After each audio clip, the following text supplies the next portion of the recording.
At 55, I had millions. Then my son and daughter-in-law plotted against me and took everything. Cars, mansion money all gone. I fled to another state and became a courtroom janitor. Nobody believed I was a lawyer. One day, an old man stood defenseless against the state's top lawyer. I dropped my mop. "Your Honor, I represent him." They laughed. But in 20 minutes, I cleared his name, and the judge went pale when I discovered he was a media tycoon. I'm glad to have you here. Follow my story until the end and comment the city you're watching from so I can see how far my story has reached. My name is Elma, and at 55 years old, I thought I had everything figured out. I owned a mansion on Oak Ridge Drive worth $3 million, drove a Mercedes that cost more than most people make in a year, and had built a law practice that generated over $2 million annually. More importantly, I believed I had raised a son who loved me. I was wrong about everything. The morning it all fell apart started like any other Tuesday. I was reviewing contracts in my home office when Jasper walked in. His designer suit immaculate as always. At 32, he had inherited my sharp features, but none of my work ethic. Still, he was my only child, and I had spent years convincing myself that his entitled attitude was just a phase. "Mom, we need to talk," he said, settling into the leather chair across from my mahogany desk. Something in his tone made me look up from my papers.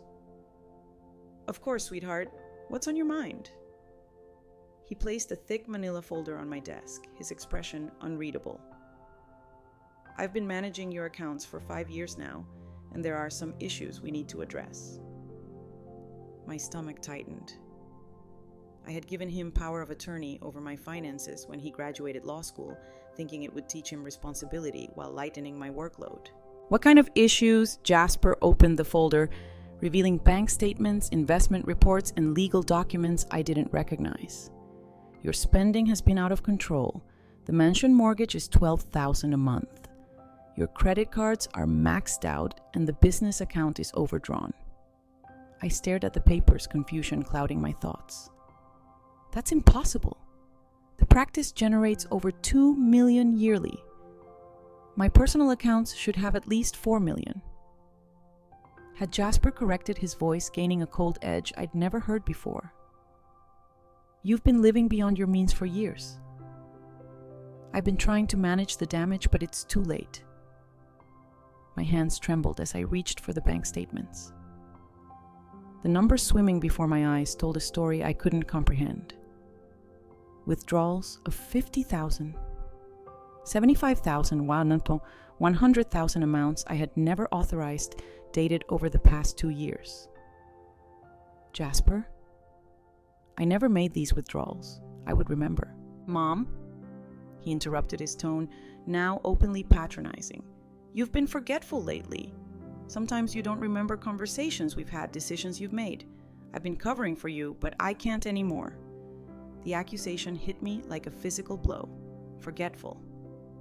I ran a successful law practice, managed complex cases, remembered every detail of my clients' lives. I'm not forgetful. These transactions, I never authorized them. Jasper sighed, a sound that conveyed both pity and frustration. "Lenny and I have been discussing this for months. We think you need help." At the mention of his wife, my blood chilled. Lenny had married Jasper 8 years ago, drawn to his trust fund like a moth to flame. 29 years old, with no career, no ambition beyond spending money she hadn't earned. I had tolerated her for my son's sake, but I'd never trusted her calculating smile or the way she inventoried my possessions with her eyes. What does Lenny have to do with my finances? She's been helping me organize everything. Mom? The truth is, you're broke. Worse than broke. The IRS has placed liens on the practice. The house is 3 months behind on mortgage payments, and your credit cards are at their limits. I felt the room spinning around me. This couldn't be happening. I had worked 30 years to build my wealth, sacrificing relationships, social life, everything to ensure financial security. Show me the actual account balances. Jasper pulled out his phone, navigating to a banking app. The screen showed my primary checking account with a balance of $347. My savings account, $0. My investment portfolio, liquidated. Where did it all go? I whispered. Your lifestyle, Mom. The shopping trips you don't remember, the investments in companies that don't exist, the loans you co-signed for people who defaulted. I have documentation for everything. He produced more papers. Credit card statements showing purchases at luxury stores I'd never visited. Investment contracts bearing what looked like my signature but felt foreign under my fingertips. Loan agreements for amounts that staggered me. I didn't sign these, I said, but my voice lacked conviction. The signatures looked like mine. The dates spanned recent months. And Jasper's confident presentation made me question my own memory. The doctor said this might happen. Jasper continued, his voice taking on a rehearsed quality. Early onset dementia can cause financial confusion, poor decision making. That's why you gave me power of attorney to protect you from yourself. Dementia. The word hung in the air like a death sentence. I had never been diagnosed with any cognitive issues, never experienced memory problems beyond normal middle-aged moments.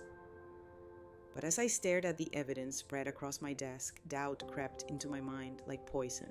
What are you saying, Jasper? I'm saying you need care. Professional care. Lenny and I have found a nice facility upstate where you'll be safe and comfortable. The sale of the house and remaining assets will cover the costs for several years. My world tilted on its axis. You want to put me in a home? It's for your own good. You can't live alone anymore, and we can't constantly monitor your spending. This way you'll have round-the-clock supervision and medical care. I looked at my son. This man I had raised, educated, supported for 3 decades, and realized I was staring at a stranger. The love in his eyes had been replaced by something calculating and cold. And what about you and Lenny? Where will you live? We'll move into the penthouse downtown. The rent is only $8,000 monthly, and it's closer to my new consulting business. Penthouse rent. The pieces clicked together in my mind like a puzzle solving itself. $8,000 monthly for a penthouse meant luxury beyond anything Jasper had ever earned through his own efforts. His consulting business was apparently funded by my liquidated assets. You're stealing from me. I said the words barely above a whisper. Jasper's mask slipped for just a moment, revealing something ugly underneath. I'm protecting what's left of your estate. If you keep making these financial mistakes, you'll lose everything anyway. This way, at least there's something to preserve. For whom? For your care, Mom. And eventually, for your legacy. Legacy, he meant inheritance. My son was gutting my life's work to fund his lavish lifestyle while convincing me I was mentally incapacitated. I stood up slowly, my legs unsteady beneath me. I want to see my primary attorney. Robert Chen has handled my affairs for 15 years. He'll sort this out, Mom. Jasper's voice carried a note of genuine sadness that almost fooled me. Robert retired 6 months ago. Don't you remember? You were at his farewell party. I searched my memory but found no trace of such an event. Either I was truly losing my mind, or Jasper was an accomplished liar. Then I'll find another attorney. With what money? And Mom, who do you think will believe you? I have 5 years of documentation showing your deteriorating judgment. Medical records suggesting cognitive decline, a pattern of increasingly erratic behavior that multiple witnesses can confirm. The trap closed around me like a vice. I realized that this conversation wasn't Jasper breaking bad news to me. It was him revealing a plan that had been in motion for years. the power of attorney, the gradual isolation from my professional contacts, the subtle suggestions that I was becoming forgetful. It had all been orchestrated. Why? I asked, the word barely audible. Because I deserve better than waiting for you to die, he replied with stunning honesty. Lenny and I have dreams, plans. We shouldn't have to live like paupers while you hoard millions. The cruelty of his words stole my breath. This was my child. The baby I had nursed through fevers. The toddler I had read bedtime stories to. The young man I had put through law school at a cost of $200,000. You have 48 hours to pack your personal belongings. Jasper continued, his tone now purely business. The house goes on the market Friday and you'll be transferred to the facility this weekend. I stared at him, searching for any trace of the boy who used to climb into my bed during thunderstorms, who had once made me a Mother's Day card with crayons and construction paper. That child was gone, replaced by this cold stranger who spoke of my life like a business transaction. What if I refuse? Then I'll have you declared incompetent and committed involuntarily. The medical evidence is already in place, Mom. This way is kinder for everyone. The medical evidence. I wondered how long he had been building his case, what doctors he had bribed or misled, what lies he had told to create a paper trail of my supposed decline. I walked to the window, looking out at the garden I had planted 15 years ago. The roses were blooming, their red petals bright against the morning sun. In 48 hours, this would all belong to someone else. Does Lenny know? I asked, without turning around. It was her idea, Jasper said, and I heard the scrape of his chair as he stood. She has a gift for financial planning. Of course it was. I should have seen it coming. The way Lenny had slowly inserted herself into family discussions about money, the subtle questions about my will and estate plans, the times I had caught her photographing my jewelry and artwork. I'll need time to process this, I said. Don't take too long. The papers are already filed, and the facility is expecting you Saturday morning. I heard him gathering his documents, the soft thud of the folder closing, the whisper of his expensive shoes across my Persian rug. At the door, he paused. For what it's worth, Mom, I am sorry it came to this. But he wasn't. I could hear the relief in his voice, the satisfaction of a plan finally coming to fruition. After he left, I remained at the window for a long time, watching the roses sway in the breeze. By evening, I had made my decision. I wasn't going to any facility. I packed a single suitcase with essentials, withdrew the remaining $347 from my checking account, and wrote a letter to Jasper that I left on his childhood pillow. You win, it said, but you'll never see me again. At 55 years old, I walked away from everything I had ever known, carrying nothing but the clothes on my back and the devastating knowledge that my own son had destroyed me. As I drove into the night, one thought echoed in my mind. I had raised a monster, and now I had to figure out how to survive him. 6 months after fleeing my old life, I stood in the supply closet of the Riverside County Courthouse, staring at my reflection in a cracked mirror someone had taped to the inside of the door.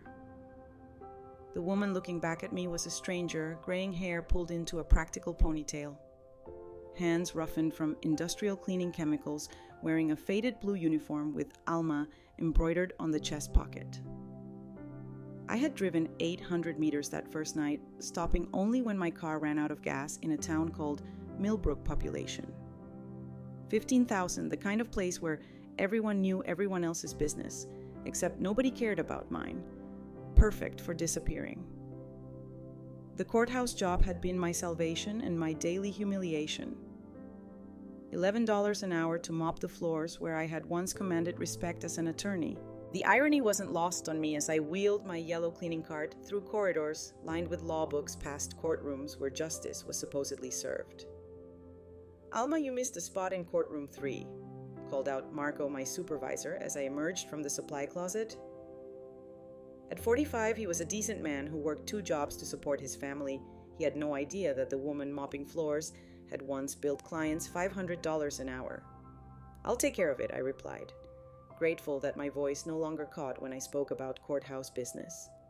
The first month had been torture, listening to legal proceedings I could have handled better than the attorneys arguing them, watching defendants receive inadequate representation while I pushed a mop. I made my way back to courtroom 3, the wheels of my cart squeaking with each rotation. The judge had left for lunch, but a few attorneys remained huddled around the defense table, reviewing files for their afternoon session. I recognized the type. Young public defenders, overwhelmed and underpaid, doing their best with impossible caseloads. "The prosecution has 12 witnesses," one was saying, her voice tight with stress. "We've had 3 days to prepare a defense for a capital case. It's insane." "Welcome to public defense," her colleague replied wearily. "At least Thompson isn't prosecuting. That guy would convict his own mother if it boosted his conviction rate." Thompson.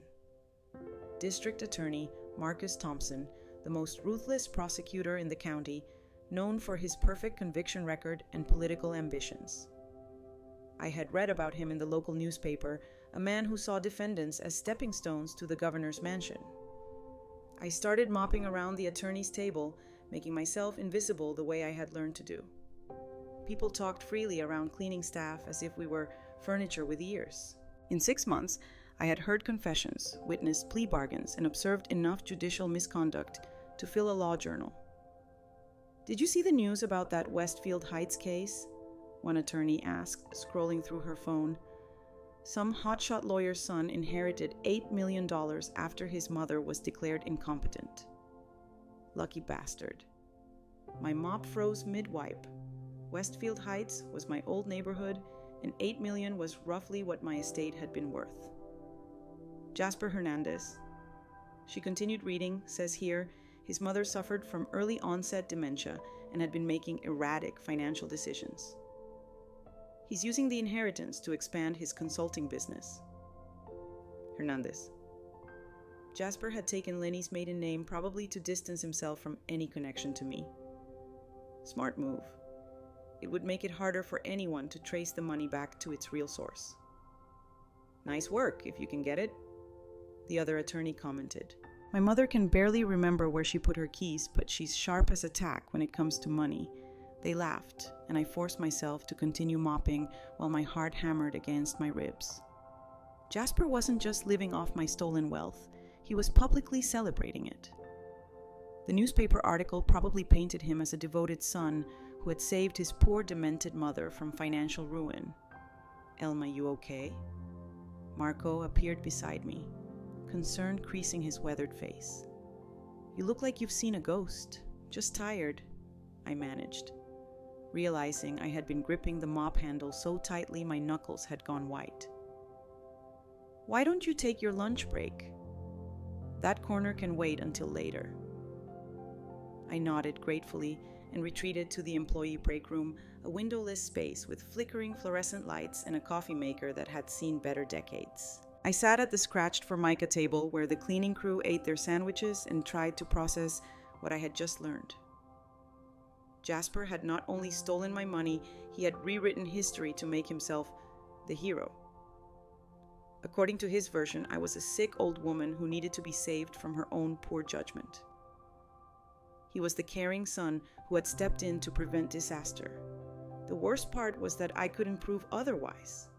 I had fled rather than fighting, leaving behind any evidence that might have supported my case. The medical records Jasper claimed to have could have been fabricated, but challenging them would require resources I didn't possess and credibility I had lost the moment I disappeared.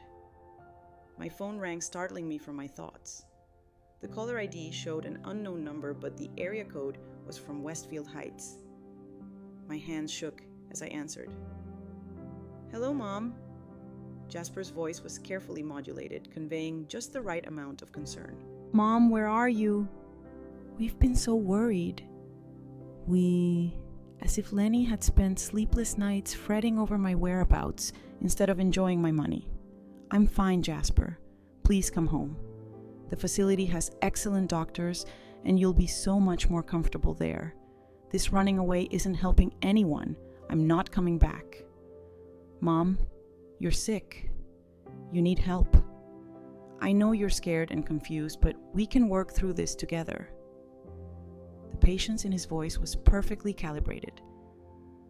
The tone of someone dealing with a difficult but beloved relative. If anyone overheard this conversation, they would hear a devoted son pleading with his mentally ill mother to accept necessary care. I'm not sick and I'm not confused. I know exactly what you did. What I did was protect you from yourself. The doctor said this kind of paranoia is common with your condition. You're creating conspiracy theories because accepting the truth is too painful. The sophistication of his manipulation was breathtaking.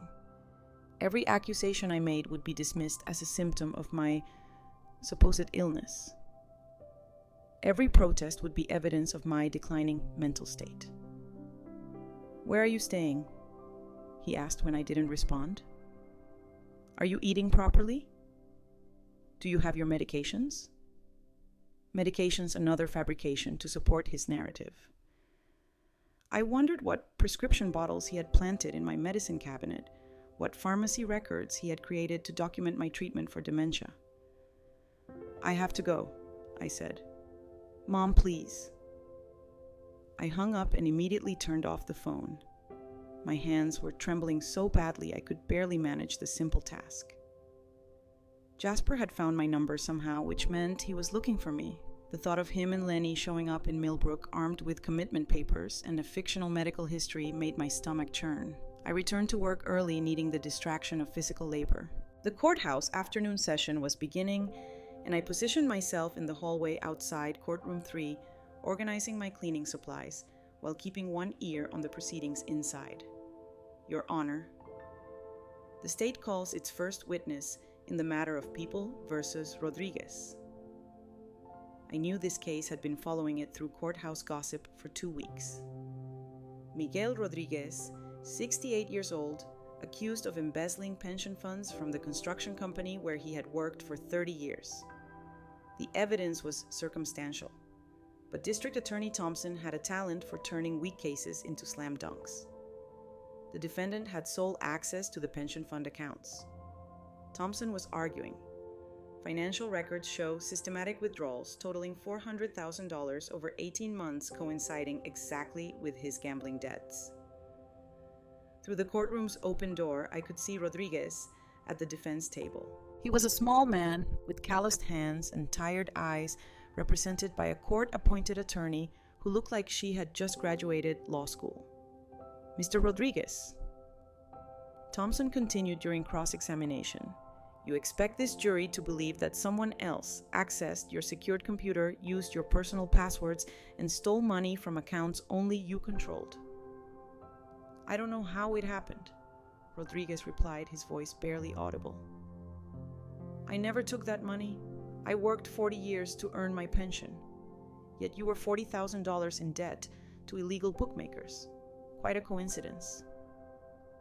The defense attorney objected weakly, but the damage was done. I could see it in the jury's faces. They had already decided Rodriguez was guilty. The evidence was circumstantial, but the story Thompson had constructed was compelling and easy to understand. As I listened to the proceedings, a familiar rage built in my chest. This was exactly what had happened to me. Except instead of embezzlement, the crime was financial exploitation by family members. Instead of gambling debts, the motive was greed and entitlement. Rodriguez was being railroaded by a prosecutor who cared more about his conviction rate than the truth. I was being systematically erased by a son who had spent years planning my destruction. The difference was that Rodriguez had representation, however inadequate. I had nothing but a mop and a grudge. That evening, I sat in my studio apartment, $400 monthly rent for 2 rooms in a kitchenette that smelled permanently of the Chinese restaurant downstairs, and stared at the framed photograph I had rescued from my old life. It showed 5-year-old Jasper on Christmas morning, his face bright with joy as he hugged a stuffed dinosaur I had given him. Where had that joyful child gone? When had love been replaced by calculation? I searched my memories for warning signs. moments when I might have seen this betrayal coming, but found only the normal frustrations of raising a privileged child. Maybe that was the problem. I had given Jasper everything.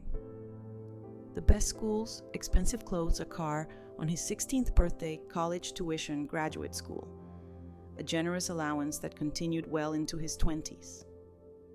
I had wanted him to have the advantages I'd never had. But instead, I had created a monster who saw my success as something he was entitled to inherit. The irony was crushing. I had worked 70 weeks for 30 years, sacrificing relationships and personal happiness to build wealth that would secure my son's future. Instead, I had financed my own destruction. My phone buzzed with a text from the same Westfield Heights number. Mom, I hired a private investigator. Please call me before this gets more complicated. The threat was clear. Jasper wasn't going to let me disappear quietly. He needed me committed to that facility to complete his story of the devoted son caring for his sick mother. As long as I was free, I was a loose end that could unravel his carefully constructed narrative. I deleted the message and walked to my bathroom mirror, studying my reflection once again. The woman looking back at me was harder now, leaner from the physical labor and stress, but her eyes were clearer than they had been in months. For 6 months, I had hidden in this courthouse, mopping floors and listening to other people's legal troubles. I had told myself I was just surviving, just getting by until I figured out my next move. But as I stood there thinking about Miguel Rodriguez and his rigged trial about Jasper's stolen millions and fabricated medical records about all the injustice I witnessed daily in these hallways, I realized something important. I wasn't hiding anymore. I was learning. And tomorrow, I would discover exactly what I had learned when an old man in an expensive suit would walk into courtroom 3, facing the legal system's most ruthless prosecutor with no one to defend him except an underpaid public defender. That's when everything would change. That's when Elma the janitor would die, and something much more dangerous would be born. They had no idea who was cleaning their floors. The old man walked into courtroom 3 at exactly 2 o'clock on a Wednesday afternoon, and I knew immediately that he didn't belong there, not in the defendant's chair anyway. He was tall and distinguished, probably in his late 70s, with silver hair that looked professionally styled and a charcoal gray suit that cost more than I made in 6 months. His leather briefcase was worn but expensive, the kind that improves with age rather than deteriorating. Everything about him suggested wealth, power, influence, except for the fact that he was sitting alone at the defense table while District Attorney Marcus Thompson sharpened his knives for another easy conviction. I positioned my cleaning cart near the back of the courtroom, pretending to organize supplies while watching the proceedings. The bailiff had announced the case. People versus Henry Blackwood, charged with financial fraud and elder abuse. The irony wasn't lost on me. They were charging a 78-year-old man with elder abuse. "Where's your attorney, Mr. Blackwood?" Judge Patricia Wells asked, her voice carrying the impatience of someone who had been on the bench for 20 years and seen every possible courtroom drama. "I dismissed him yesterday, Your Honor," Blackwood replied, his voice steady and cultured. "I chose to represent myself." A murmur rippled through the courtroom. Pro defendants in felony cases were rare enough, but a man facing 20 years in prison who voluntarily gave up legal representation was almost unheard of. Thompson practically licked his lips.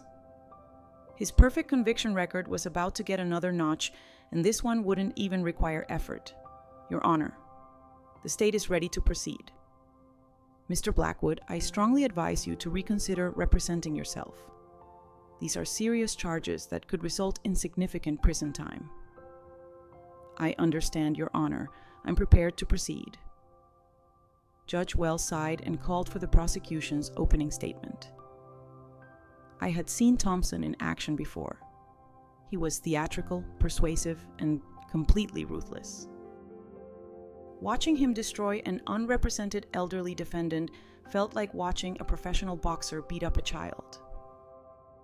"Ladies and gentlemen of the jury," Thompson began, his voice resonating through the courtroom. The defendant sits before you today because greed has no age limit. Henry Blackwood systematically defrauded investors out of $2.7 million, targeting senior citizens who trusted him with their retirement savings.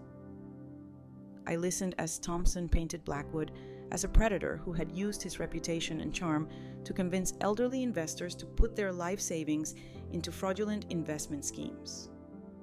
According to the prosecution, Blackwood had created fake companies, forged documents, and disappeared millions of dollars into offshore accounts.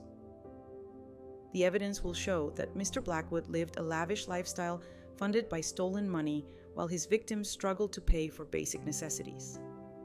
He bought expensive cars, traveled the world, and purchased luxury real estate, all while knowing that the people who trusted him were losing everything. It was a compelling narrative, and I could see the jury buying every word. Thompson had a gift for making complex financial crimes seem simple and personal. He wasn't just prosecuting fraud, he was avenging grandparents who had been robbed of their dignity. When Thompson finished his opening, Judge Wells turned to Blackwood. "Mr. Blackwood, would you like to make an opening statement?" The old man stood slowly, buttoning his suit jacket with the practiced ease of someone accustomed to public speaking. When he began to talk, his voice filled the courtroom without strain. "Ladies and gentlemen, District Attorney Thompson has just told you a story about greed and betrayal. It's a good story, compelling, easy to understand, and emotionally satisfying. Unfortunately, it's not true." I found myself leaning forward, intrigued despite myself. Most proceed defendants were either mentally unstable or too poor to afford representation. Blackwood was neither. The truth is more complicated than Mr. Thompson would have you believe. Yes, I managed investments for several dozen clients over a 15-year period. Yes, some of those investments lost money, but the money didn't disappear into my pocket. It was stolen by someone else, someone who used my trust and reputation to gain access to client funds. Blackwood's opening was brief but effective. He didn't deny the basic facts. Money was missing. Investors had lost their savings. But he positioned himself as another victim rather than the perpetrator. The first day of testimony unfolded predictably. Thompson called a parade of elderly victims who described how Blackwood had convinced them to invest their life savings. Each story was heartbreaking.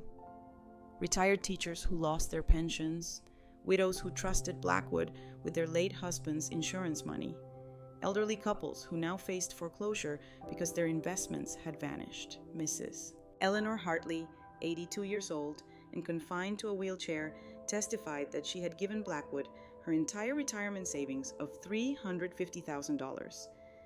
He said it was a guaranteed return. She whispered into the microphone, "He promised my money would be safe." "And where is that money now?" Mrs. Hartley Thompson asked gently. "Gone. All gone. I'm living on Social Security now. $800 a month. I had to sell my house." The jury was visibly affected. 2 women were crying and several men looked like they wanted to physically assault Blackwood. This was exactly what Thompson excelled at, turning financial fraud into emotional drama.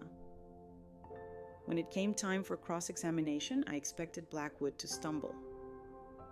Most proceed defendants either asked irrelevant questions or made speeches instead of examining witnesses. But Blackwood surprised me.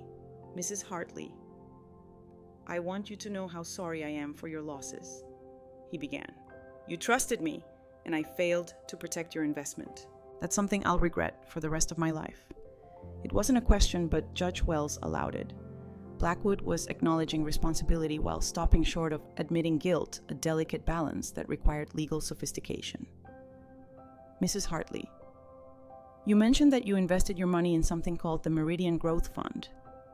Do you remember signing the investment documents?" "Yes, you had them right there in your office."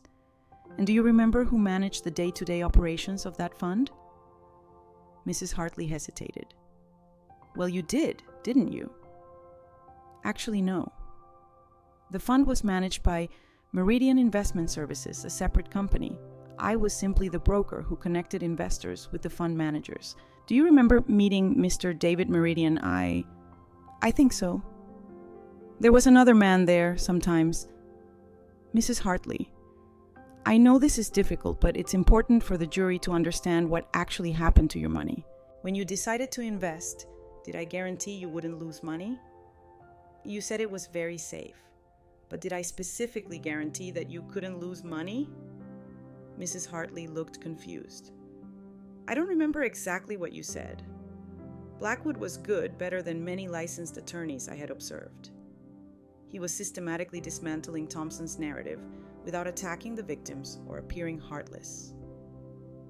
Instead of denying that the victims had lost money, he was questioning whether he was actually responsible for those losses. Over the next 2 days, the pattern continued. Thompson presented his case, methodically building a wall of evidence that seemed insurmountable. Financial records showing missing funds, investment documents bearing Blackwood's signature, bank records tracing money from victim accounts to companies Blackwood controlled. But during cross-examination, Blackwood chipped away at the foundation of the prosecution's case. He didn't deny the documents or dispute the financial records. Instead, he focused on a single question: who had actual control over the missing money? By Thursday afternoon, I realized what Blackwood was doing. He was preparing to argue that someone else, this mysterious David Meridian, had been the real architect of the fraud. Blackwood was positioning himself as another victim, someone whose reputation and client relationships had been exploited by a more sophisticated criminal. It was a risky strategy that required precise execution. If Blackwood couldn't prove Meridian's existence and involvement, the jury would see his defense as a desperate attempt to shift blame. But if he could demonstrate that Meridian had real control over the stolen funds, reasonable doubt would creep into the prosecution's seemingly airtight case. Thompson, however, wasn't worried. During a recess, I overheard him talking to his assistant outside the courtroom. "Let the old man spin his fantasy about this Meridian character," Thompson said confidently. "We've checked. There's no record of any David Meridian connected to these investment companies. Blackwood is creating a fictional scapegoat, and the jury will see right through it." I continued mopping while processing this information. If Thompson was right, then Blackwood was either delusional or lying. But something about the old man's demeanor suggested otherwise. He didn't act like someone constructing a desperate fiction. He seemed genuinely convinced of his innocence. Friday morning brought the prosecution's final witnesses, FBI agents who had investigated the missing money and forensic accountants who had traced the funds through various shell companies. Their testimony was devastating. Every dollar of the missing $2.7 million had ultimately ended up in accounts controlled by companies that Blackwood owned. "The money trail is clear," testified Special Agent Rebecca Morrison. Funds from victim accounts were transferred to the Meridian Growth Fund, then moved through a series of shell companies before ending up in accounts belonging to Blackwood Enterprises. During cross-examination, Blackwood focused on a single detail that seemed insignificant to everyone else. "Agent Morrison, you mentioned that the final transfers were made electronically. Do you have records showing who initiated those transfers?" "The transfers were authorized using Mr. Blackwood's digital signature and access codes. But do you have any evidence showing that I personally initiated those transfers? Security camera footage, keystroke logs, anything that proves I was physically present when the transfers occurred?" Morrison hesitated. "The transfers were made using your credentials, sir. That's how digital authentication works." "But anyone with access to my credentials could have made those transfers correct. I suppose. That's theoretically possible. But thank you, Agent Morrison."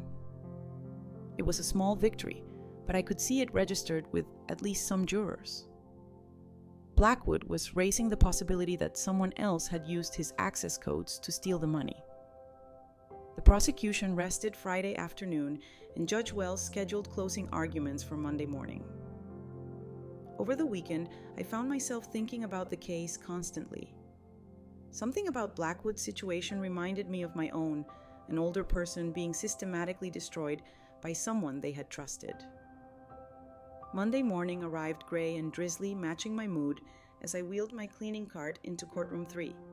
Thompson's closing argument was a masterpiece of legal theater combining emotional appeals with methodical presentation of evidence. Henry Blackwood wants you to believe he's the victim here, Thompson concluded. He wants you to believe that some mysterious David Meridian, a man no one can find, no one can identify, no one can verify ever existed, somehow stole $2.7 million while leaving Blackwood completely innocent. Ladies and gentlemen, that's not reasonable doubt. That's fantasy. When Thompson sat down, the courtroom was silent, except for the soft sound of Mrs. Hartley crying in the gallery. The jury looked convinced, and I didn't blame them. Thompson's case was comprehensive and compelling. Then Henry Blackwood stood to deliver his closing argument, and something in his posture told me he wasn't finished fighting. Ladies and gentlemen, District Attorney Thompson is right about one thing. My defense does depend on the existence of David Meridian. If I can't prove he existed, then I'm guilty of stealing money from people who trusted me. Blackwood walked to the evidence table and picked up a manila folder I hadn't noticed before. But what if I can prove it? He opened the folder and pulled out a stack of photographs. These are surveillance photos from my office building taken by the security company over a 15-month period. They show a man meeting regularly with my clients, a man who had access to my office and my computer systems. I stopped pretending to clean and focused entirely on the proceedings. The photographs were clear enough to see faces, and they showed Blackwood with various elderly clients, but also showed a younger man, probably in his 40s, participating in several meetings. This is David Meridian, Blackwood continued. And these photographs prove he existed, that he had access to client information, and that he was present when several investment decisions were made. Thompson was on his feet immediately. Objection, Your Honor. This evidence wasn't disclosed during discovery. The defense can't introduce new evidence during closing arguments, Mr. Blackwood. Judge Wells said sternly. You should have presented this evidence during your case. Your Honor, I only received these photographs Friday afternoon. My former security company had stored them in archived files that weren't easily accessible. I had to hire a computer specialist to recover them. It was a plausible explanation, but Judge Wells looked skeptical. Even so, the prosecution has a right to examine this evidence and respond to it. I'm going to declare a recess while we sort this out. As the judge retreated to her chambers with both attorneys, I found myself staring at Henry Blackwood. Either he was a remarkable actor or he had just produced evidence that could completely change the outcome of his trial. But something about the whole situation felt wrong. Blackwood was too calm, too prepared. Professional criminals didn't usually have backup evidence waiting in the wings. And if David Meridian was real, why hadn't Blackwood's former attorney used this evidence? During the hour-long recess, I watched Blackwood sitting alone at the defense table, studying his notes with the concentration of someone who knew exactly what he was doing. When Judge Wells returned, her expression was unreadable. Mr. Blackwood, I'm going to allow you to present this evidence, but the prosecution will have the opportunity to respond. We'll resume tomorrow morning. As the courtroom emptied, I lingered near my cleaning cart, watching Blackwood pack his briefcase. He moved with the efficiency of someone accustomed to high-pressure situations, and I noticed his hands were steady despite the stress of representing himself in a felony trial. That's when our eyes met across the empty courtroom, and I realized he had been watching me too. You're not really a janitor, are you? He asked quietly. My heart stopped. In 6 months of hiding in plain sight, no one had looked past my uniform and cleaning cart. I don't know what you mean. You've been following this case more closely than most attorneys would. You understand the legal issues involved, and unless I'm mistaken, you've been taking notes. I glanced down and realized I had indeed been scribbling observations on the back of cleaning supply receipts. I find legal cases interesting. So do I, Blackwood said, standing and walking toward me. I also find it interesting when someone with obvious legal training chooses to mop floors instead of practicing law. The conversation felt dangerous, but I couldn't walk away. What makes you think I have legal training? Because you're the only person in this courtroom who seems to understand what I'm actually doing. Something about the way he said it made me believe that Henry Blackwood knew exactly who David Meridian was and that tomorrow's testimony was going to change everything. But as I watched him leave the courtroom, briefcase in hand and shoulders straight despite facing 20 years in prison, I couldn't shake the feeling that I was about to become part of something much larger than a simple fraud trial. Something about this old man wasn't what it seemed. Tuesday morning arrived with the kind of tension that makes experienced court reporters check their equipment twice and baifs position themselves strategically around the room. I had arrived an hour early, ostensibly to clean the courtroom, but really to process what Henry Blackwood had said to me the previous afternoon. "You're not really a janitor, are you?" The question had haunted me all night. In 6 months of careful anonymity, I had convinced myself that my disguise was perfect. But Blackwood had seen through it in less than a week of casual observation. If he could pierce my cover so easily, how long before someone else did the same? How long before Jasper's private investigator traced me to Millbrook, I was arranging cleaning supplies for the third time when Blackwood entered the courtroom at 7:45, 90 minutes before proceedings were scheduled to begin. He looked impeccable despite the circumstances. His charcoal suit pressed to perfection, his silver hair precisely styled. His expensive briefcase carried with the confidence of someone who owned the building rather than someone facing potential decades in prison. "Good morning," he said as he passed my position near the gallery railing. "I was hoping to find you here." I glanced around the empty courtroom, confirming we were alone. "Mr. Blackwood, I don't think we should be talking." "Why not? Because you're staff and I'm a defendant? Or because you're hiding from someone and don't want to draw attention to yourself?" The directness of his question stole my breath. "I'm not hiding from anyone." "Of course you're not. That's why a woman with your obvious legal background is working for $11 an hour mopping courthouse floors. That's why you've been taking detailed notes on trial proceedings. That's why you flinch every time someone mentions private investigators or family betrayal." He had been watching me far more carefully than I realized. "What do you want?" "I want to offer you a job, and I want to tell you who I really am." Before I could respond, he opened his briefcase and withdrew a business card holder made of what looked like sterling silver. The card he handed me was cream-colored with raised lettering that spoke of serious money. Henry Blackwood, Chairman and Chief Executive Officer, Blackwood Media Group. I stared at the card, my mind racing. Blackwood Media Group was one of the largest communications companies in the country, owning newspapers, television stations, and digital platforms across 12 states. If Henry Blackwood was who this card claimed he was, then he was worth somewhere between $500 million and $1 billion. "You're him," I whispered. "You're actually Henry Blackwood." "I am?"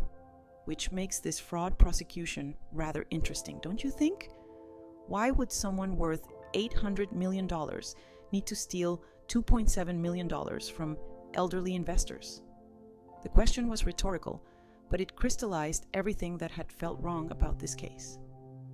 Blackwood's calm demeanor, his sophisticated legal strategy, his willingness to represent himself. None of it made sense if he was actually guilty of the charges. "Someone set you up," I said.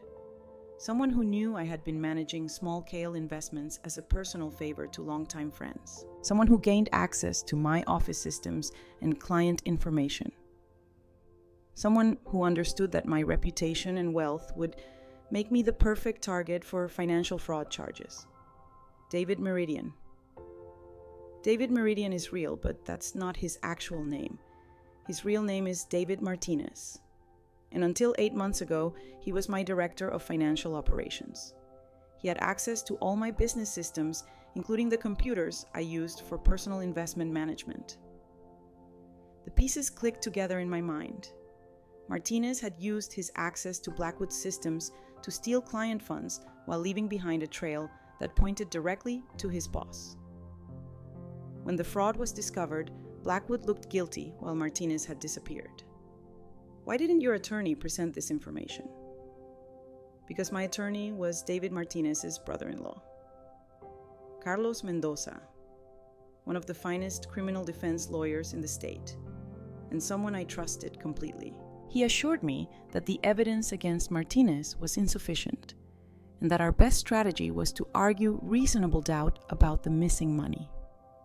The betrayal was breathtaking in its scope. Martinez had not only stolen the money and framed Blackwood, he had ensured that Blackwood would be represented by an attorney committed to his conviction. That's why you fired him and decided to represent yourself. I discovered the family connection 3 days ago. My private investigators found marriage records showing that Martinez's sister had married Carlos Mendoza 6 years ago. Suddenly, Mendoza's reluctance to aggressively pursue the Martinez angle made perfect sense. But you still don't have proof that Martinez actually stole the money. Not yet, but I have something better than proof. I have David Martinez himself. I stared at him, certain I had misunderstood. You have him where he's currently in a federal holding facility in Los Angeles, arrested 2 weeks ago for running a similar investment fraud scheme using a different identity. The FBI doesn't know yet that he's the same person who stole money from my clients. The implications were staggering. If Blackwood could prove that Martinez was David Meridian and that Martinez had been running identical investment scams under multiple identities, it would completely exonerate him while exposing a far larger criminal enterprise. Why are you telling me this? Because I need an attorney I can trust. And you're the only person in this courthouse who isn't connected to the local legal establishment. Everyone else, prosecutors, defense attorneys, judges, they're all part of a system that David Martinez has been manipulating for months. I'm not an attorney. I'm a janitor. You were an attorney, a successful one based on your knowledge and instincts. Something happened to you, something involving family betrayal and financial manipulation. If I'm reading the signs correctly, you've been hiding here, but you're still a lawyer at heart. The conversation felt surreal. Here was one of the most powerful media executives in America, facing financial fraud charges, offering me a job based on watching me mop floors for a week. Even if I were an attorney, I haven't practiced in months. My license isn't active in this state.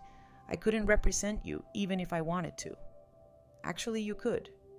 Emergency admission to practice in specific cases is possible with the right sponsorship.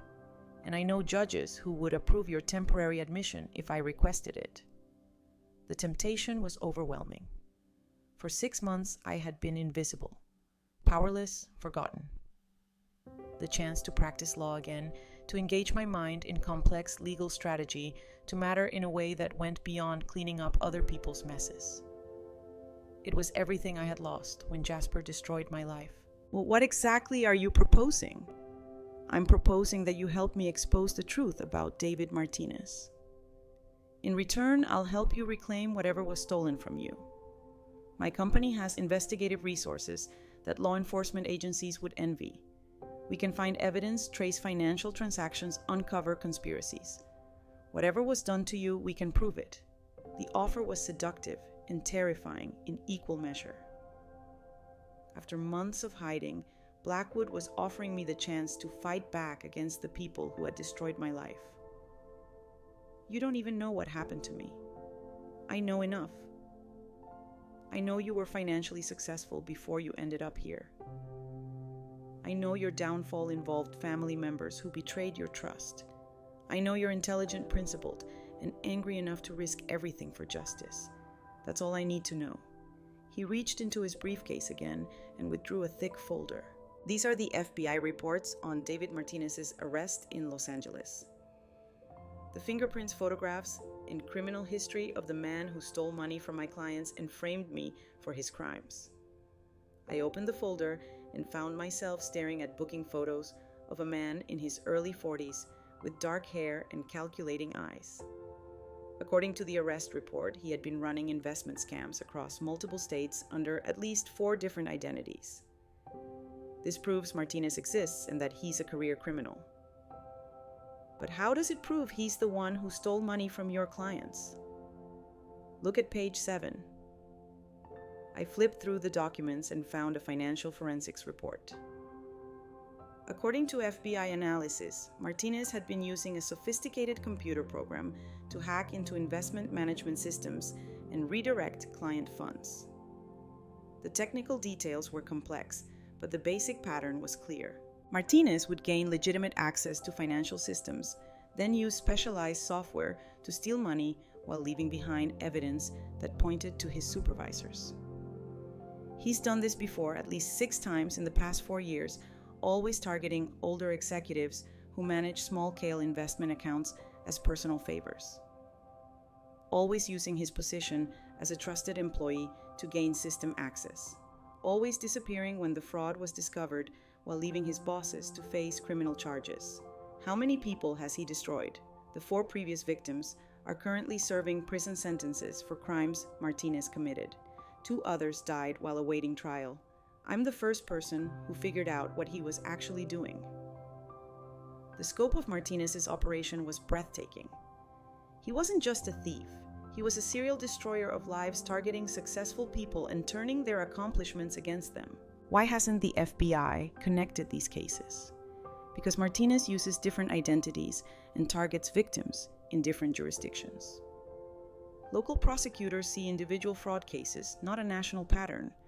The FBI is focused on his most recent crimes, not the trail of destruction he's left behind. But you figured it out. I have resources that most defendants don't have. Private investigators, computer forensic specialists, financial analysts. When I realized my own attorney was compromised, I started conducting my own investigation. The morning session was scheduled to begin in 15 minutes, but I found myself transfixed by the evidence in front of me. David Martinez wasn't just a sophisticated criminal. He was a predator who specifically targeted successful older professionals, using their trust and reputation against them. Mr. Blackwood, even if everything you're saying is true, presenting this evidence today won't be enough. The prosecution will argue that it's irrelevant to your specific charges. You need time to properly investigate the connections and prepare legal arguments. Which is why I need an attorney who understands complex financial fraud and isn't part of the local legal establishment. Someone with nothing to lose and everything to gain from exposing the truth. People were starting to enter the courtroom. Court reporters, bailiffs, early arriving spectators. Our window for private conversation was closing rapidly. I need time to think about this, of course. But while you're thinking, consider this. David Martinez destroyed your life too, didn't he? Maybe not directly, but someone used his playbook, gained your trust, accessed your financial systems, stole your money while making you look guilty of poor judgment, or worse. The accuracy of his assessment was chilling. Jasper had indeed used my trust against me, accessed my financial accounts through the power of attorney I had given him, and stolen my wealth while constructing a narrative that made me appear mentally incompetent. How did you know? Because it's the same pattern Martinez uses. Target successful people who trust family members or close associates. Gain legitimate access to their financial systems. Steal systematically while building evidence that the victim is responsible for their own losses. When the theft is discovered, the victim looks guilty while the real perpetrator disappears. You think there's a connection between Martinez and what happened to me. I think Martinez has been teaching his techniques to other people, training them to destroy families from within while building plausible cover stories for their theft. The possibility that Jasper had been trained by someone like Martinez, that my son's betrayal was part of a larger criminal enterprise, filled me with a rage that surprised me with its intensity. Even if that's true, I can't prove it. I left everything behind when I fled. I have no evidence, no resources, no credibility. But I do. Help me expose Martinez, and we'll use the same investigative techniques to uncover what really happened to you. Justice isn't just about my case. It's about stopping a criminal enterprise that destroys families for profit. District Attorney Thompson entered the courtroom, followed by his assistant and a parade of FBI agents. The morning session was about to begin, and I needed to return to my position with the cleaning cart. What do you need from me right now? I need you to watch this morning's proceedings very carefully. I'm going to present the Martinez evidence, and Thompson is going to object strenuously. But watch the FBI agents' faces when they see the fingerprint matches and criminal history reports. They'll recognize the pattern even if Thompson doesn't. And then we'll see if the criminal justice system can handle the truth, or if it's too invested in the narrative they've already constructed. As I wheeled my cleaning cart to the back of the courtroom, my mind raced with possibilities. For 6 months, I had accepted my fate as a victim of family betrayal. But if Blackwood was right about Martinez training others, then Jasper's destruction of my life might be part of a larger criminal conspiracy. The thought of finally fighting back, of using my legal skills to expose the truth and reclaim my dignity, was intoxicating, but it was also terrifying. Stepping out of the shadows meant risking exposure, confronting Jasper's lies, and accepting that my son might be more than just a greedy betrayer. He might be a trained criminal. As Judge Wells called the court to order, I realized that everything was about to change. In the next few hours, Henry Blackwood would either prove his innocence or confirm his guilt. And depending on the outcome, I would either remain a janitor hiding from her past or become an attorney again, fighting for justice against the people who had destroyed everything I'd built. The choice was mine. But watching Blackwood stand confidently at the defense table, I knew I had already made my decision. The most powerful media owner in the state was about to discover that he wasn't the only one who had been systematically destroyed by someone they trusted. And David Martinez was about to learn that his victims were starting to fight back. 3 weeks after Henry Blackwood's acquit, I stood in the law library of Blackwood Media Group's headquarters, surrounded by more legal resources than I had ever dreamed of accessing. The 42nd floor of the downtown tower offered a panoramic view of the city, but I was focused on the documents spread across the mahogany conference table, evidence that would finally expose the truth about my son's betrayal. The morning Henry presented the Martinez evidence had been a turning point for both of us. When FBI agent Rebecca Morrison compared the fingerprints from the Los Angeles arrest to the security footage from Henry's office, her face had gone pale. David Martinez and David Meridian were unquestionably the same person, and the Bureau's own records proved he had been running identical scams across multiple states. District Attorney Thompson had fought hard to maintain his prosecution, arguing that Martinez's other crimes didn't prove Henry's innocence in this specific case. But when Henry's private investigators produced bank records showing Martinez had used the stolen funds to purchase property under yet another false identity, reasonable doubt became reasonable certainty. The jury had deliberated for less than 4 hours before returning a not guilty verdict on all charges. But Henry's vindication was only the beginning. True to his word, he had immediately turned his investigative resources toward uncovering what had happened to me. What we discovered was both worse and better than I had imagined. Alma, you need to see this, called Janet Morrison, one of Henry's senior investigators from across the library. She was a former FBI agent who had left the Bureau to work exclusively on complex financial crimes, and her expertise had proved invaluable in tracing the connections between Martinez and my son. I walked over to her workstation, where 3 computer monitors displayed financial records, communication logs, and surveillance footage. What did you find? Your son Jasper attended a seminar 18 months ago called Family Wealth Management and Elder Care Planning. It was advertised as a legitimate financial planning workshop, but look at who was running it. On the center monitor was a photograph of the seminar's presenter, David Martinez, though he was using the identity David Morgan at the time. The seminar materials promised to teach attendees how to protect family assets from poor decision-making by aging relatives. My stomach clenched as the pieces fell into place. Martinez was teaching people how to steal from their own families. it gets worse. We found records of 23 people who attended this seminar. 11 of them subsequently gained power of attorney over elderly relatives' finances. 9 of those relatives were later declared incompetent or committed to care facilities under suspicious circumstances. The scope of the conspiracy was breathtaking. Martinez hadn't just been stealing money directly. He had been training others to destroy their own families while providing legal cover for the thefts. Does this mean Jasper was working directly with Martinez? Janet pulled up another screen showing financial transactions. Not exactly. Martinez was clever about maintaining plausible deniability. He taught general techniques, but left his students to implement them independently. That way, when law enforcement investigated individual cases, they saw isolated family disputes rather than a coordinated criminal enterprise.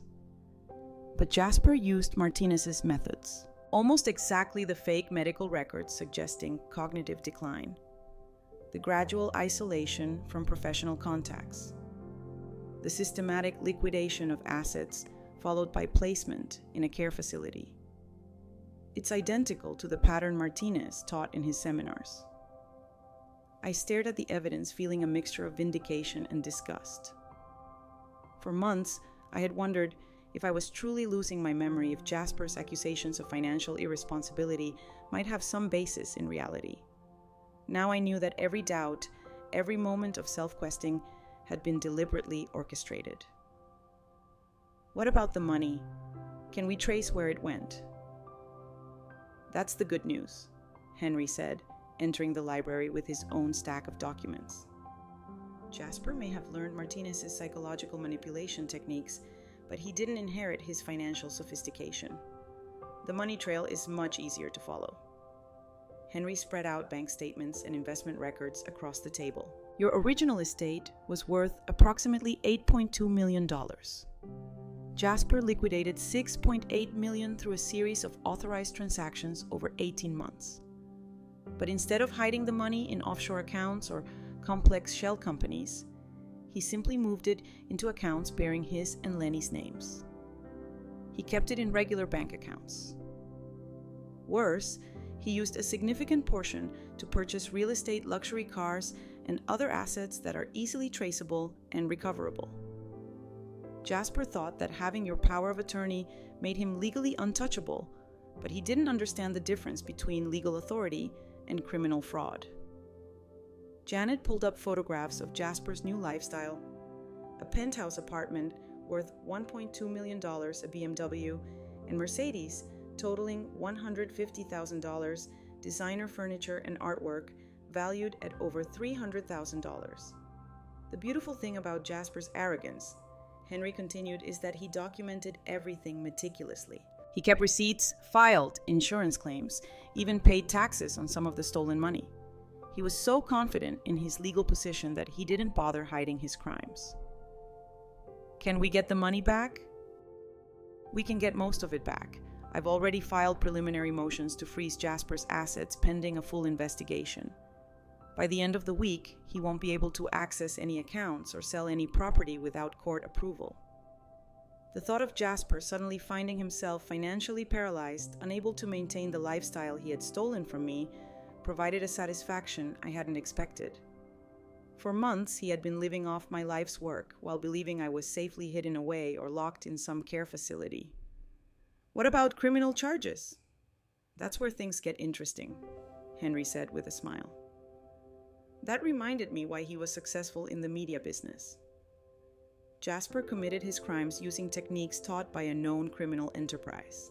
That makes his case part of a larger federal investigation into Martinez's network. The FBI is very interested in prosecuting everyone who attended those seminars and subsequently defrauded family members. You mean this won't just be handled at the state level, federal charges for conspiracy, wire fraud, and elder abuse? Jasper is looking at potential sentences of 15 to 20 years in federal prison, plus full restitution of stolen funds. The magnitude of what Henry had accomplished in 3 weeks was staggering.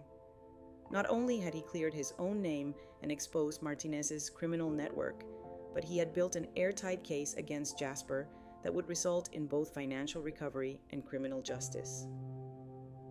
"There's something else," Janet added, pulling up a new set of documents. "While we were investigating your son's finances, we discovered that his wife, Lenny, has been having an affair with Martinez's former business partner. They've been planning to disappear with whatever money they could steal once the heat died down." The revelation that Lenny was not only complicit in the theft, but actively planning to abandon Jasper added another layer of poetic justice to the situation. My son had betrayed me for money, and now his wife was preparing to betray him for the same reason. Do they know we're investigating them? Not yet. We've been very careful to conduct our investigation without alerting local law enforcement or courts where Jasper might have contacts. As far as he knows, you're still missing, and his theft remains undiscovered. Henry walked to the floor-to-ceiling windows, looking out over the city, where somewhere below, Jasper was living in a penthouse purchased with stolen money while believing himself untouchable. "Elma, I want you to understand something important," he said, without turning around. "What we've uncovered isn't just about recovering your money or punishing your son. Martinez's network has destroyed hundreds of families across the country. Elderly parents who trusted their children have been systematically robbed and discarded. If we can expose this conspiracy, we can prevent it from happening to others. What do you need from me? I need you to be willing to step out of the shadows and fight this publicly. The evidence we've gathered is strong, but prosecutors will want victim testimony to ensure convictions. That means revealing where you've been, explaining why you fled, and confronting the people who destroyed your life. The prospect of facing Jasper again, of sitting in a courtroom while he tried to maintain his lies about my mental incompetence, was both terrifying and exhilarating. For 6 months I had hidden from confrontation. Now I was being offered the chance to destroy him with the truth. When do we start? Tomorrow morning. I've arranged a meeting with the federal prosecutor handling the Martinez case. She's prepared to offer Jasper a plea bargain if he cooperates in exposing others who attended the seminars. But if he refuses, full prosecution. Full prosecution. And Alma, there's one more thing you should know. The federal prosecutor is someone you might remember from your own legal career. Assistant U.S. Attorney Maria Santos. I recognized the name immediately. Maria had been a brilliant young prosecutor when I was practicing law. Known for her meticulous case preparation and her passion for white-collar crime. If she was handling this case, Jasper was in serious trouble. Maria always believed that financial crimes against family members were particularly heinous. Henry continued. She's going to pursue this case aggressively, especially once she understands the scope of Martinez's network. That evening, I returned to my studio apartment for what I hoped would be the last time. Tomorrow, I would reclaim my real identity and begin the process of rebuilding my life. The apartment that had been my refuge for 6 months now felt claustrophobic and temporary. A reminder of how far I had fallen and how much I had lost. But as I sat at the small kitchen table reviewing the evidence that would destroy my son's life, I felt something I hadn't experienced in months. Control. For the first time since discovering Jasper's betrayal, I wasn't reacting to his actions. I was dictating the terms of our final confrontation. My phone rang, startling me from my thoughts. The caller ID showed Jasper's number the first time he had tried to contact me in weeks. I hesitated for a moment, then answered, "Hello, Jasper." Mom, where are you? I've been so worried." The fake concern in his voice no longer affected me. I knew exactly what he was doing, maintaining his narrative of the devoted son searching for his sick mother. "I'm safe, Jasper. Thank God. Mom, you need to come home. I've been looking everywhere for you. The doctor said you might become confused, might not remember how to take care of yourself." "I remember everything, Jasper, including what you did to me." A long silence. When he spoke again, his voice had lost its pretense of warmth. Mom, you're not well. You're creating conspiracies, imagining things that didn't happen. That's part of your condition. My condition. The dementia. Mom, we've talked about this. You signed the power of attorney because you were starting to forget things, make poor financial decisions. I've been protecting you. Even now, caught in his web of lies, Jasper was committed to his story. He genuinely believed that his manufactured medical records and forged documents would protect him from consequences. Jasper, I want you to know something. Tomorrow morning, federal agents are going to arrest you for conspiracy, wire fraud, and elder abuse. They're also going to freeze all your assets and begin the process of recovering every dollar you stole from me. Another silence longer this time. That's impossible. You don't have any evidence. You ran away because you were confused and scared. No one will believe your word against documented medical records. I don't need anyone to believe my word. I have bank records, surveillance footage, and testimony from the man who taught you how to destroy your own mother. David Martinez is cooperating with federal investigators in exchange for a reduced sentence. I heard Jasper's sharp intake of breath. The name Martinez clearly meant something to him. I don't know any David Martinez. The seminar you attended 18 months ago, Family Wealth Management and Elder Care Planning. But you learned every technique you used against me from a career criminal who has been teaching people how to rob their own families. You're insane. You're making this up. By noon tomorrow, you'll be in federal custody. Your penthouse will be seized. Your cars will be impounded, and every asset you purchased with my money will be frozen pending restitution proceedings. Lenny might want to reconsider her travel plans. The mention of Lenny seemed to break something in Jasper. What travel plans? What are you talking about? Ask her about her relationship with Martinez's business partner. Ask her about the bank accounts in the Cayman Islands. Ask her why she's been researching countries with non-extradition treaties. You're lying, maybe. Or maybe you're about to learn that you weren't the only one planning to disappear with stolen money. I hung up before he could respond, then immediately turned off my phone.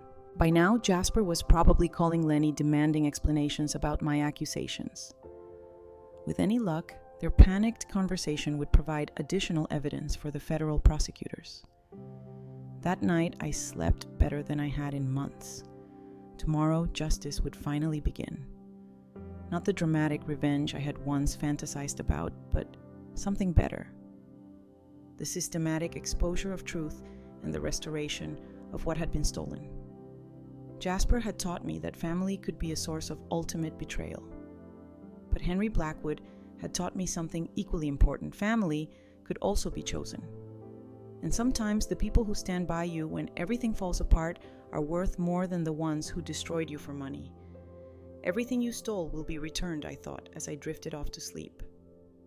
And this time, you'll face the consequences of your choices. 8 months after my son's arrest, I stood in the doorway of my new law office, watching the morning sun stream through windows that faced east toward possibilities I had thought were lost forever. The brass nameplate beside the door read, Alma Rodriguez, Attorney at Law, Family Protection Services. And every time I saw it, I felt a quiet satisfaction that had nothing to do with revenge and everything to do with purpose. The federal prosecution of Jasper and 17 other Martinez Network participants had concluded 6 weeks ago. Jasper received 12 years in federal prison, plus full restitution, a sentence that reflected both the severity of his crimes and his refusal to cooperate with investigators. Lenny had been arrested trying to board a flight to Costa Rica with $230,000 in cash and faced her own federal charges. I recovered $4.2 million of the original $8.2 million Jasper had stolen. The remainder had been spent on lifestyle expenses that couldn't be recovered.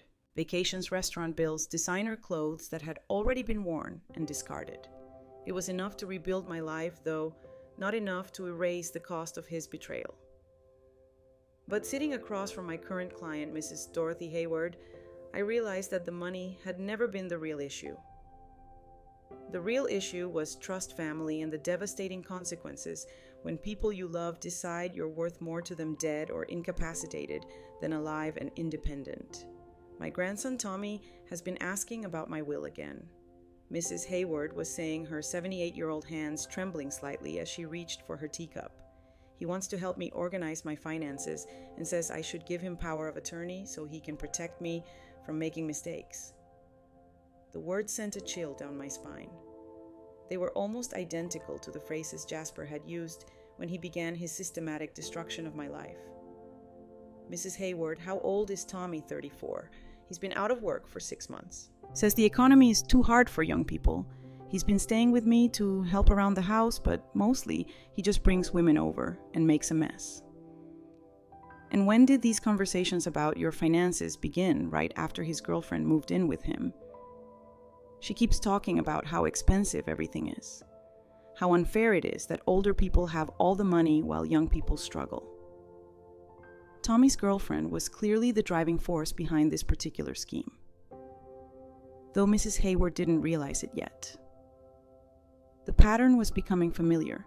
I had handled 12 similar cases since opening my practice, all involving young relatives who had suddenly developed an interest in their elderly family members' financial well-being.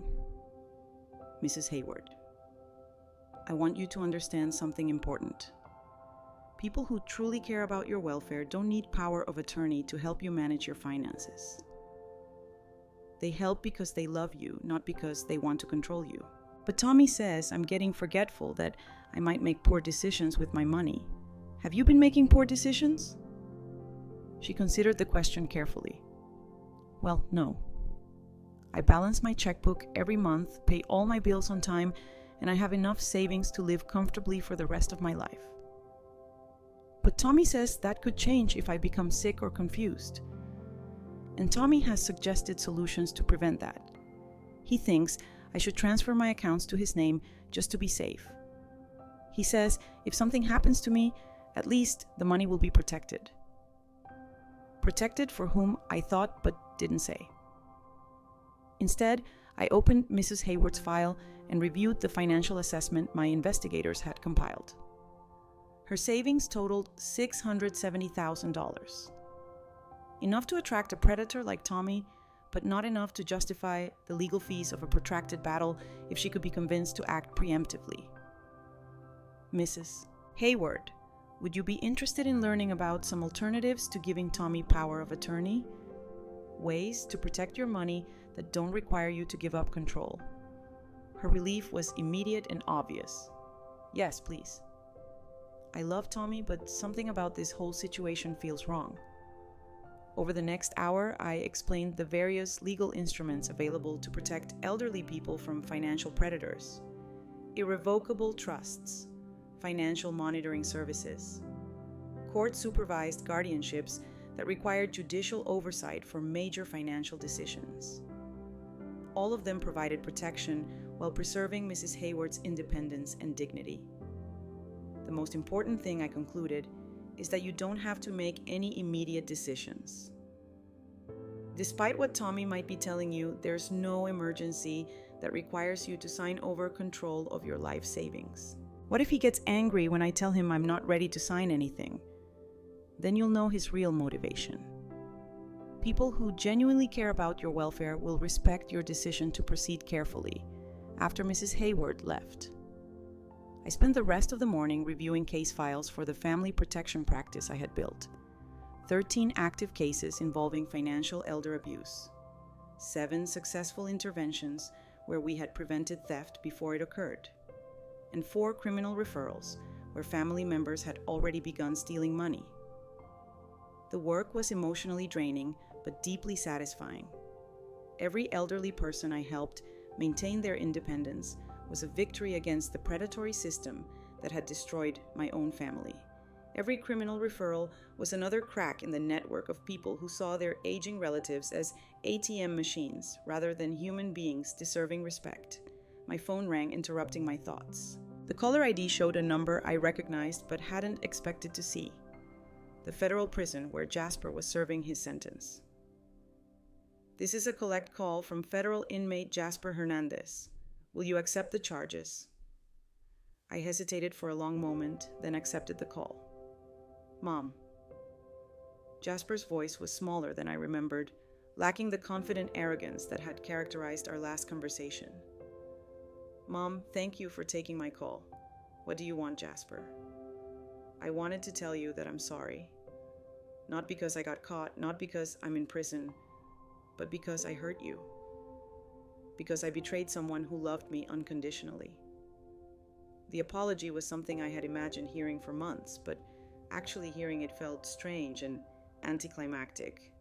Why now? Because I've been in therapy. The prison psychologist has been helping me understand what I did and why I did it. I know this doesn't fix anything, but I needed you to know that I finally understand how wrong I was. And what did you understand? That I convinced myself you owed me everything because I was your son. That I decided your success was something I deserved rather than something you had earned. I turned you into an obstacle to my happiness instead of recognizing you as the person who gave me every opportunity I ever had. The insights were accurate and probably genuine, but they came far too late to matter. Jasper, I'm glad you're getting help, but an apology doesn't undo what you did. I know. I destroyed your trust, stole your money, tried to have you committed to a mental facility. I ruined your life because I was too selfish and entitled to build my own. You didn't ruin my life, Jasper. You changed it in ways I never expected. But you didn't ruin it. What do you mean? I looked around my office at the case files representing people I had helped at the law degree I had reclaimed and was using to protect vulnerable families. I mean that losing everything forced me to discover who I really am. I spent 30 years building wealth and status, but I never understood my own purpose until I lost everything and had to start over. So, you're okay. I'm better than okay. I'm doing work that matters to people who need help. I'm using my skills to protect families instead of just accumulating money. In a strange way, your betrayal led me to the most meaningful work of my career. There was a long silence on the line. Does that mean you forgive me? The question I had been dreading and anticipating in equal measure. I had spent months imagining this conversation, but now that it was happening, my answer surprised even me. I don't forgive you, Jasper. What you did was unforgivable, but I don't hate you anymore either. Hatred requires energy I'd rather use for other things. What happens now? Now you serve your sentence and figure out who you want to be when you get out. And I continue helping people avoid what you did to me. Will you ever want to see me again? I don't know. Maybe someday when enough time has passed and you've proven that your apology was genuine rather than just convenient, but that's a conversation for the future, not today. I understand, Mom. I know this doesn't mean anything coming from me, but I'm proud of what you've built. The newspaper article about your new practice said you're helping people who don't have anywhere else to turn. The newspaper article. Henry Blackwood's papers have been covering your cases. They call you the guardian attorney because you protect elderly people from their own families. I hadn't realized my work was receiving media attention, but it made sense that Henry would use his platforms to highlight the ongoing problem of financial elder abuse. He had remained a close friend and occasional collaborator since my return to practice, and his investigative resources had proved invaluable in building cases against family predators. Jasper, I have to go. I have clients who need my help. Of course, Mom, thank you for taking my call. Goodbye, Jasper. I hung up feeling emotionally drained, but oddly at peace. The conversation had provided closure I hadn't realized I needed. Confirmation that Jasper understood the magnitude of his crimes, but also recognition that forgiveness wasn't necessary for me to move forward. That evening, I met Henry for dinner at our usual restaurant, a quiet place downtown where we could discuss ongoing cases without being overheard. He had become something between a father figure and a business partner, someone who understood the unique challenges of rebuilding a life after complete betrayal. "How are you feeling after the call?" he asked, cutting into his salmon with the precise movements of someone accustomed to efficiency in all things. Relieved mostly. I spent months wondering if he would ever acknowledge what he had done. Now I know he understands, and somehow that matters less than I expected. Forgiveness is overrated, Henry said with characteristic bluntness. Understanding is more important than forgiveness. Justice is more important than reconciliation. Is that what we've achieved? Justice. Look around you, Elma. You're practicing law again, helping people who desperately need protection. Jasper is in prison paying for his crimes. The Martinez network has been exposed and dismantled. Dozens of elderly people are safer because of the work we've done together. If that's not justice, it's close enough. I thought about Mrs. Hayward, about the relief on her face when she realized she didn't have to choose between family loyalty and financial security.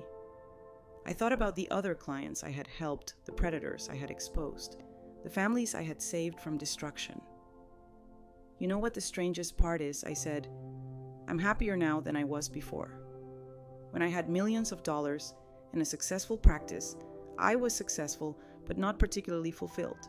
Now I have less money but more purpose. Money is a tool, not a goal. It took losing everything for you to understand the difference. What about you? Do you ever regret getting involved in my situation? Henry smiled, the expression transforming his usually serious face. Elma, you saved my life too. If you hadn't stepped forward during my trial, I would have spent the rest of my life in federal prison for crimes I didn't commit. We saved each other. After dinner, I drove home to my modest but comfortable townhouse, a place I had chosen for its security rather than its status. As I pulled into my driveway, I noticed the motion sensor lights illuminating my front garden where I had planted roses the previous spring. The roses were blooming now, their red petals bright even in the artificial light. They reminded me of the garden I had lost when Jasper destroyed my old life. But these roses were different. These I had planted with my own hands in soil I had prepared myself, supported by a life I had built from nothing. Inside, I poured a glass of wine and settled into my reading chair with the case files I needed to review for tomorrow's appointments. Mrs. Hayward's grandson, Tommy, had called her 3 times since our meeting, each time becoming more insistent about the power of attorney documents. Tomorrow, I would help her understand that his urgency was itself evidence of his true intentions. As I worked, I realized something that would have surprised the woman who fled her mansion 8 months ago.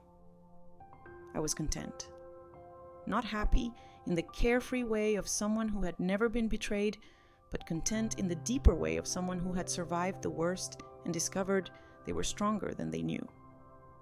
My phone rang once more before bedtime. Henry calling to share news about a case we were working on together. The FBI wants to expand the investigation into the Martinez network. They think there might be similar operations in other states, possibly coordinated by the same criminal organization. More families destroyed by people they trusted. More families we can help if we expose the pattern. Are you interested in consulting on a national level?